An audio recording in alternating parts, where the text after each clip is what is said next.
juda ham mazali. Hozir yegan narsam bu quritilgan xurmo hisoblanadi va bu menga juda ham yoqadi. Men uchun qiziq bo'lgan narsa, qani qolgan yurtdoshlarimizga ham xurmoning mana shunday quritilgani yoqarmikan?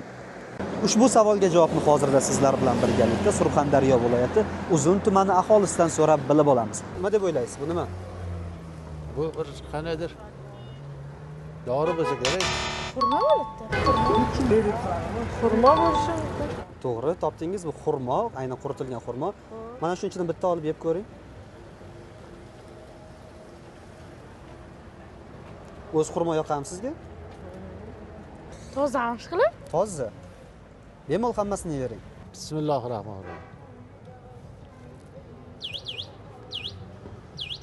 Aniq xurmomi shu? Aniq xurmo. Qayerdiki bu?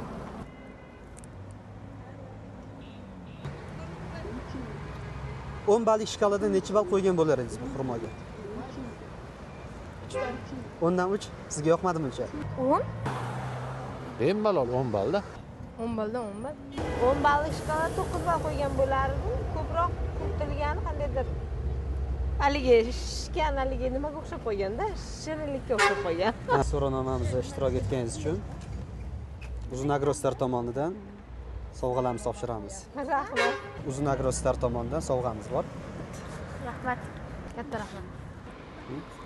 Uzun Agrostar tomonidan. Qanday bo'ldi bu? Katta rahmat. Rahmat sizga. Mayli. Videomiz qiziqarli bo'lgan bo'lsa, like bosing. Agarda ushbu video 10 mingta like yig'adigan bo'lsa, keyingi safar ushbu xurmo murabbosi bo'yicha odamlarning fikri bilan qiziqib ko'ramiz.